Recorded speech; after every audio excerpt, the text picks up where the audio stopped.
Jeffries. Costa. Jeffries. Courtney. Jeffries. Craig. Jeffries. Crane. Jordan. Crawford. Jordan. Crenshaw. Jordan. Crockett. Jeffries. Crow. Jeffries. Cuellar. Jeffries. Curtis. Jordan. Davids of Kansas. Jeffries. Davidson. Jordan. Davis of Illinois. Jeffries. Davis of North Carolina. Jeffries. Dean of Pennsylvania. Jeffries. DeGette. Jeffries.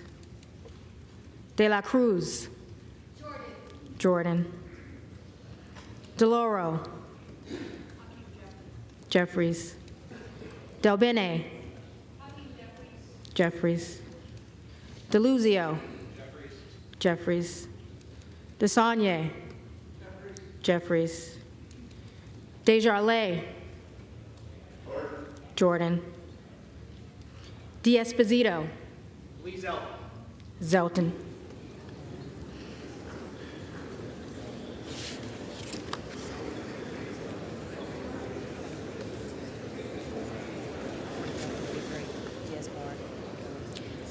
Diaz-Balart. Scalise.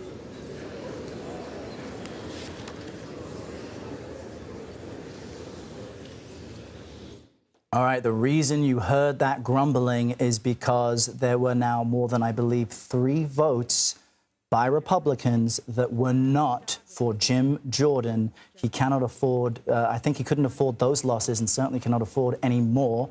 Let's bring in CBS News congressional correspondent Scott MacFarlane to confirm that. Scott, you said look out for Congressman Bacon.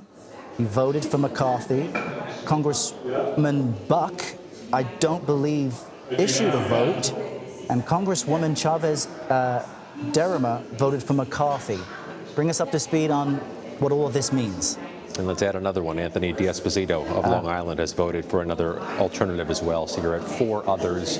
This is not going to happen for Jim Jordan on the first ballot. That much is becoming clear in the early voting. The bigger question, I think, at this point moving forward through the rest of this first round, and most of the House is yet to vote here, is do these 4 early votes that don't go Jim Jordan's way inside the Republican conference grease the wheels for other Republicans later in the alphabet to join them? Does this number of other get so big it complicates matters for Jim Jordan on a second ballot? That's the question to watch, or question to get answered as we watch the second and third thirds of the U.S. House stand and vote for Speaker.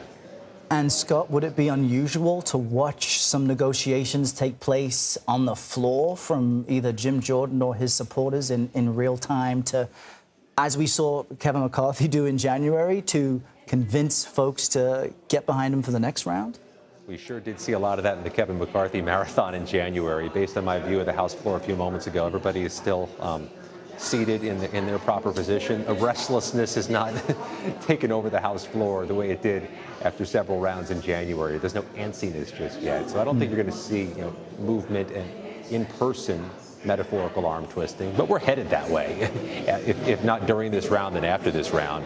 Those are 5 early others on the board. And if that number doubles, if that number triples before this voting is over, it really complicates matters for Jim Jordan. That's a lot of people to swing after having spent 72 to 96 hours already working on this mission. Wow. Let's now bring in congressional correspondent Nikole Killion, who was speaking with Jim Jordan one-on-one this morning, trying to gauge how confident he was that he would win this vote. Nikole, what's your reaction to what we're witnessing, Jim Jordan failing on the first round of voting to become the House Speaker? Well, I don't think it's that surprising, and it was expected that this would go multiple rounds. Many members made clear that they would likely not support Jim Jordan on the first ballot. This is really an opportunity for members to express who their preference is. That's why you heard Congressman D'Esposito vote for fellow New Yorker Lee Zeldin, who is not even in Congress anymore. So, this is really about allowing members to take a protest vote if that's what they're doing at this time. But we will have to see how this plays out as subsequent ballots progress, because obviously if Jim Jordan can't clear the votes now and that vote total in terms of other increases, then that's going to be a huge problem for Jordan. Now, as he entered the chamber a short time ago, he said that more or less he's willing to go as long as it takes. In terms of rounds, we know for ousted Speaker Kevin McCarthy, it took 15. I asked Jordan earlier today if he's willing to go that far. He really wouldn't say. He also emphasized the importance of getting a speaker as soon as possible, and that really has kind of been his sales pitch to members. Put our differences aside. We need to be on the same page here. We need to unite. And, many members have acknowledged, the House is dysfunctional until they get someone in place. So there is, a need to and a desire to move forward. But for many members, putting Jim Jordan in that seat still isn't palatable, and we'll have to see if anyone caves as we go forward here. And Nikole, one of the things that complicates this for Republicans, as it did for Kevin McCarthy during those multiple rounds in January, was this concept called motion to vacate, which was an agreement made among Republicans that McCarthy could, and correct me if I'm wrong, but they could earn his vote so long as any Republican could bring a motion to the floor to choose a new House Speaker, which ultimately doomed Kevin McCarthy and is why he is out.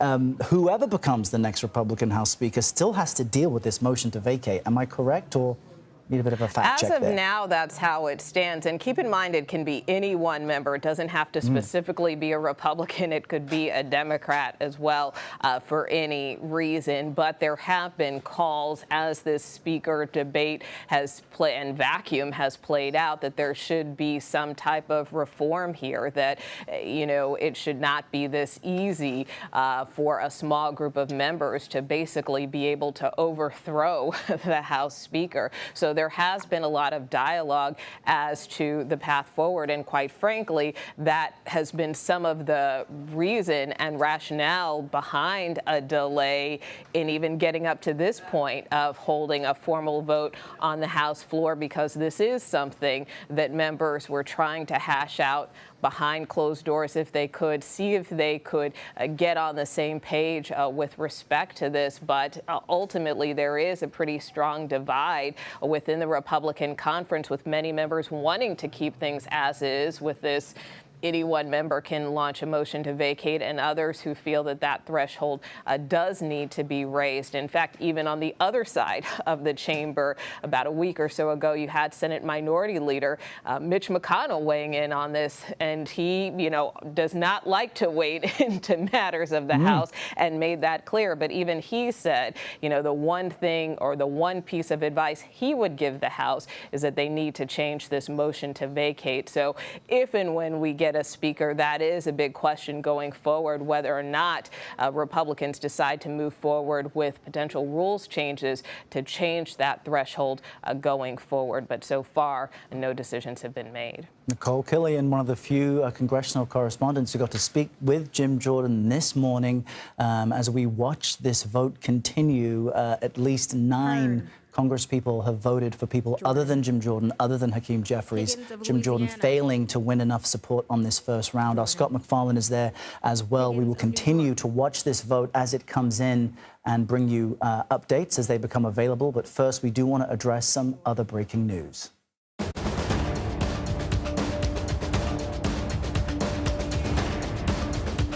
President Biden is expected to depart for Israel this afternoon or early evening. He's expected to meet with Israeli Prime Minister Benjamin Netanyahu tomorrow.